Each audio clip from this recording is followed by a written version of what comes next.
Oke, selamat pagi anak-anak sekalian. Jumpa lagi pada pembelajaran matematika hari ini. Untuk hari ini kita sudah masuk ke bab yang baru lagi, bab yang ketiga, yaitu tentang garis dan sudut. Namun untuk subbab materi yang akan kita pelajari, yaitu tentang garis, titik, dan bidang ya. Oke, kita langsung saja mulai pembelajarannya.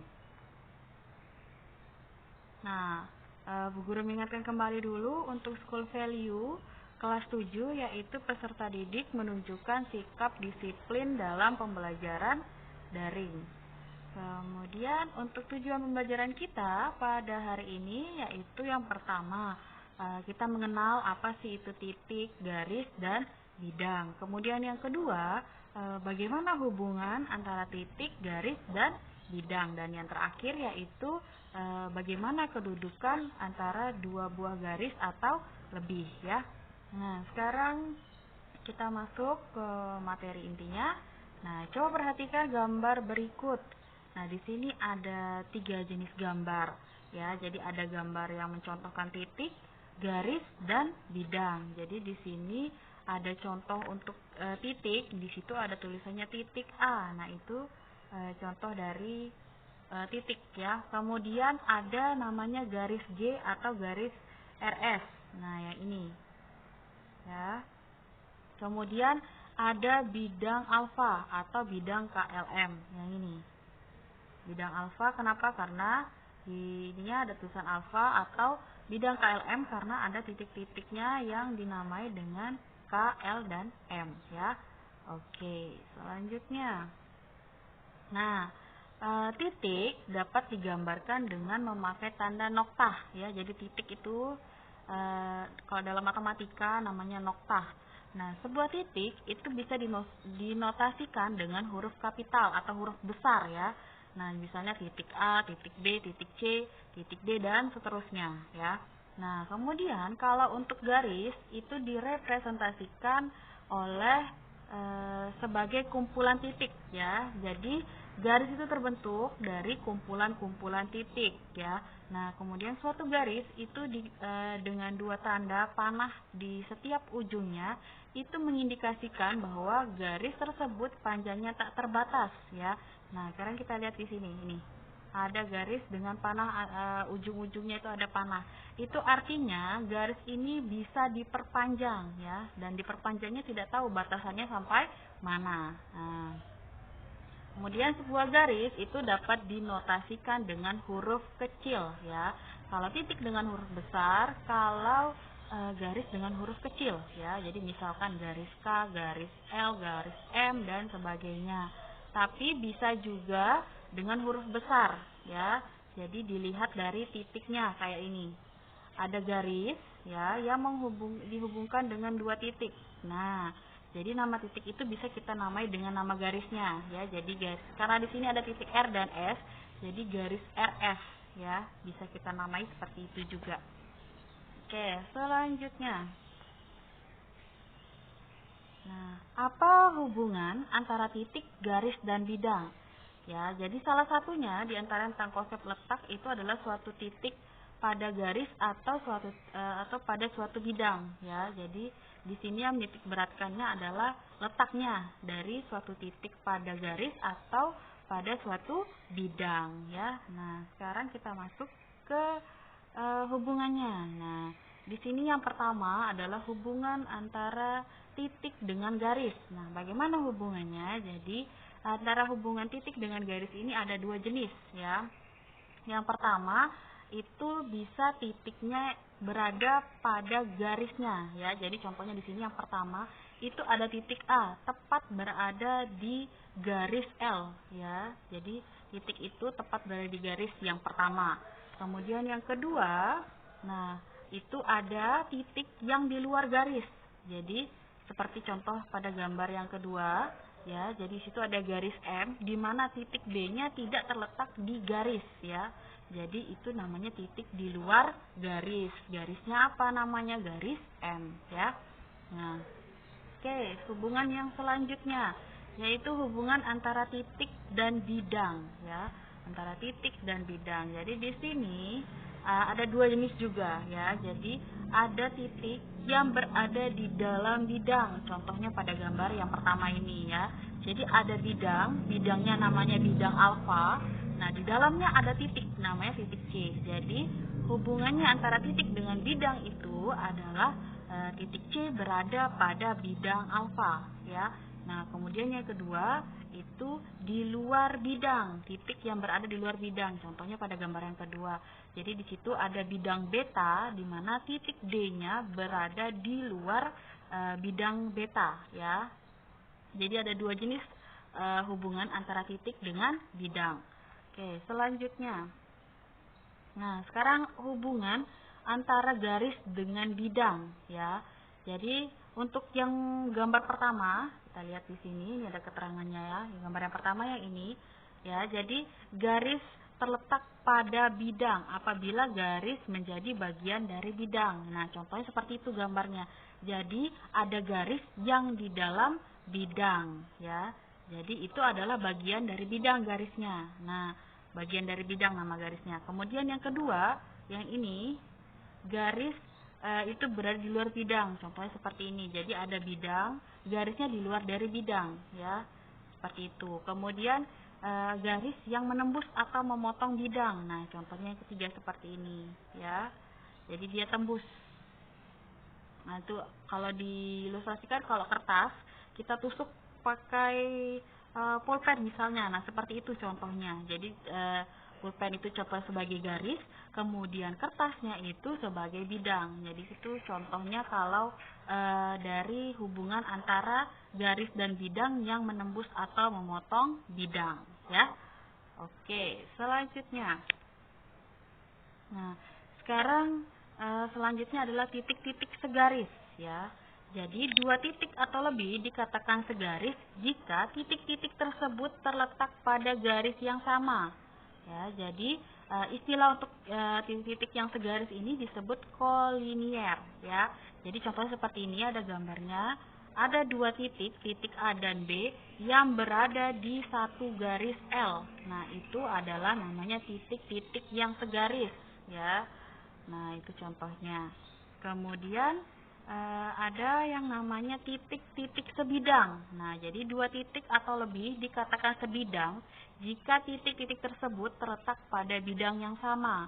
Nah, untuk istilah titik yang pada yang sebidang itu disebut koplanar ya. Nah, contohnya juga sama. Jadi ada bidang, ini gambar bidangnya ya. Ada gambar bidang, bidangnya seperti ini. Namanya beta.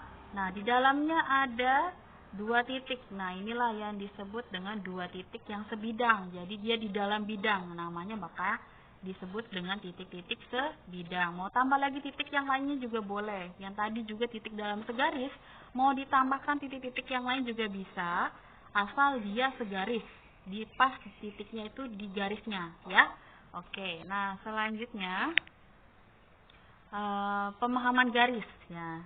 Garis itu sebenarnya ada tiga jenis ya, tiga macam bentuk penamaannya. Jadi kalau disebut garis itu kalau dinotasikannya seperti yang di Bu Guru hijaukan itu ya. Jadi tanda panah pada kedua ujung AB-nya itu artinya diperpanjang tak sampai batas. Nah, contohnya seperti ini. Dibilang garis kalau setiap ujungnya itu diberi panah ya, dua-duanya dikasih panah, dan panah ini artinya garisnya bisa diperpanjang. Nah, perpanjangnya itu tidak tahu sampai mana, jadi tak terbatas panjangnya. Nah, simbolnya untuk kita baca garis itu, kita tulis nama titiknya atau nama garisnya. Misalnya kayak ini, titik AB, berarti AB, kemudian di atasnya kita kasih ruas garis, sama ujung kiri kanannya kita kasih panah ya. Nah, kemudian kalau dia disebut dengan ruas garis atau segmen, itu disimbolkan dengan nama garisnya. Nah, dicontohkan di sini yang hijau itu AB nama garisnya, kemudian dikasih garis tanpa ada panah ya. Jadi itu artinya titik A dan titik B itu sudah ujung-ujungnya, tidak bisa diperpanjang lagi ya. Nah, itu contohnya seperti ini. Jadi garisnya kita kasih buat garis tapi di ujung-ujungnya itu bukan panah, melainkan titik. Nah, itu dibacanya ruas garis ya, atau segmen. Nah, kemudian yang ketiga itu adalah sinar garis AB, disimbolkan dengan yang hijau gitu. Jadi nama garisnya misalnya AB, kemudian dikasih panah, dikasih garis dengan hanya panah di ujung kanannya saja ya. Jadi sinar itu hanya dari titik ke sinarnya itu merupakan bagian dari garis AB-nya. Contohnya seperti ini gambarnya. Jadi di ujungnya, salah satu ujungnya yang sebelah kiri atau nanti sebaliknya pun sama, itu dikasih titik, kemudian yang salah satu ujung garisnya itu dikasih panah. Nah, itu disebut dengan sinar garis. Nah, sinar garisnya tergantung nama garisnya apa ya. Kalau di sini contohnya adalah AB. Oke. Nah, jadi ingat ya, ada 3 pemahaman garis. Jadi ada yang hanya garis saja, ada yang ruas garis atau segmen, ada yang sinar garis ya. Nah, kalau garis itu ujung kiri kanannya kita kasih panah. Kalau ruas garis, ujung kiri kanannya setiap ujungnya itu dikasih titik. Sementara kalau sinar garis, salah satunya titik, salah satunya lagi adalah panah ya. Oke, selanjutnya. Nah, sekarang kita masuk ke kedudukan dua garis. Nah, bagaimana sih kedudukan dua garis itu? Nah, di sini misalnya contohnya adalah yang pertama, tidak sejajar dan berpotongan ya, tidak sejajar tapi berpotongan. Kayak gimana contohnya? Seperti ini. Misalnya ada garis A, kemudian ada garis B. Nah, ini garis ya, namanya ingat karena di ujung kiri kanannya ada panah, jadi bacanya garis. Nah, kalau ini dia tidak sejajar. Kenapa tidak sejajar? Karena jaraknya antara ujung yang satu dengan ujung yang satunya lagi tidak sama ya. Dari sini ke sini sama tidak dengan ini ke sini? Berbeda ya. Jadi itu tidak sejajar. Oke? Jadi kenapa bisa disebut berpotongan? Karena ini adalah garis. Jadi garis-garis ini bisa diperpanjang. Nah, coba kalau misalnya kita perpanjang garis A seperti ini, kemudian garis B kita perpanjang seperti ini, maka akan temu namanya titik potong. Nah, di situ. Jadi itulah dia disebut berpotongan. Dia tidak sejajar tapi berpotongan ya, karena nanti kalau dipanjangkan garisnya itu bisa berpotongan ya. Nah, kemudian kedudukan garis yang kedua yaitu sejajar. Nah, dikatakan sejajar itu bagaimana? Kalau misalnya di sini ada garis A dan garis B. Nah, di sini dikatakan sejajar kalau jarak antara ujung garis-garisnya ini sama, ya, itu dikatakan sejajar. Dan bentuknya juga tidak harus seperti ini ya. Bisa yang miring begini, ini namanya sejajar juga, ya. Sejajar juga ini namanya. Jadi ingat ada panahnya kalau garis ya. Nah, kayak gitu. Oke, selanjutnya. Nah, ini kalau diperpanjang juga dia tidak akan memotong ya. Itu namanya sejajar. Kemudian kedudukan garis yang ketiga yaitu berhimpit. Nah, kalau berhimpit itu kayak gimana? Misalnya ini ada garis A, kemudian ada garis B. Nah, garis B ini berada di garis A yang lebih panjang. Jadi itu namanya berhimpit. Wah, bisa juga garis A-nya lebih kecil juga tidak masalah. Jadi berhimpit itu kalau ada dua garis yang bertumpuk ya. Jadi itu berhimpit kalau diistilahkannya seperti itu. Kalau bingung dalam menalarkannya ya. Jadi kalau berhimpit itu ada dua garis yang bertumpukan. Jadi itu namanya berhimpit. Kemudian yang selanjutnya yaitu kedudukan garis yang berpotongan. Jadi yang berpotongan seperti apa? Yang berpotongan jadi dia ada garis A, kemudian ada garis B. Nah, ada titik potongnya. Nah, inilah yang dimaksud dengan berpotongan ya. Nah, kemudian yang selanjutnya yang terakhir itu adalah berpotongan tegak lurus ya. Jadi kayak gimana berpotongan tegak lurus? Misalnya ada garis A, kemudian ada garis B, dia membentuk sudut siku-siku ya. Jadi itu artinya tegak lurus. Nah, maka ini adalah berpotongan yang tegak lurus, ya. Nah, selanjutnya, jadi kalau untuk notasi, kalau misalnya ada dua garis yang berpotongan, itu notasinya adalah kita kayak huruf X silang atau kali, ya. Itu notasinya atau lambangnya atau tandanya, ya, garis itu berpotongan. Kemudian kalau dua garis itu sejajar, seperti itu gambarnya, ya. Jadi ada garis yang agak miring gitu, ya. Nah, kemudian kalau untuk notasi dua garis yang berpotongan tegak lurus, itu seperti huruf T yang besar dibalik, ya. Jadi itu tandanya atau simbolnya. Nah, selanjutnya sifat-sifat garis sejajar. Jadi sifat-sifat garis yang sejajar itu yang pertama, misalnya melalui sebuah titik K di luar garis A. Jadi ada ada garis A dan ada titik K. Nah, itu di luar garis. Masih ingat yang tadi itu, ya. Nah, kemudian hanya dapat dibuat tepat satu garis yang sejajar dengan garis A. Jadi maksudnya di sini ada sebuah garis A dengan titik K-nya itu di luar dari garis A. Nah, dari titik itu kita hanya bisa buat garis yang sejajar dengan garis A melalui titik K, ya. Jadi contohnya seperti ini. Jadi kita tinggal buat garis yang sejajar dengan A melalui titik K-nya itu. Oke? Nah, selanjutnya sifat garis yang kedua, garis yang sejajar, yaitu jika garis C memotong garis A dan garis A itu sejajar dengan B, maka garis C pasti memotong garis B. Nah, contoh ilustrasinya gambarannya seperti apa?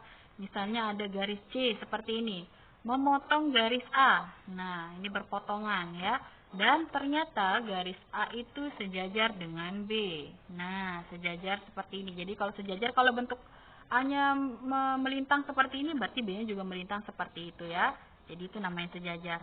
Maka kita dapat lihat di sini juga berarti si garis B-nya itu memotong juga di garis C, ya. Ini dari garis A juga memotong si C dan garis B juga memotong garis C. Nah, selanjutnya yang terakhir yaitu sifat garis, di mana jika garis A itu sejajar dengan B dan B sejajar dengan C, maka A dan C pasti sejajar. Contoh gambarnya seperti ini. Ini ada garis A sejajar dengan garis B. Berarti si garis C-nya pun itu dikatakan sejajar juga dengan si garis A, ya. Oke. Nah, oke. Ya, sekian untuk materi kita pada hari ini. Jadi silahkan dipelajari baik-baik materi yang sudah Bu Guru berikan ini. Bu Guru harap anak semua bisa mengerti, dan kalau ada yang tidak mengerti bisa bertanya ke Bu Guru. Oke? Bu Guru tunggu pertanyaan-pertanyaan dari kalian jika ada yang tidak mengerti. Sekian dari Bu Guru, terima kasih.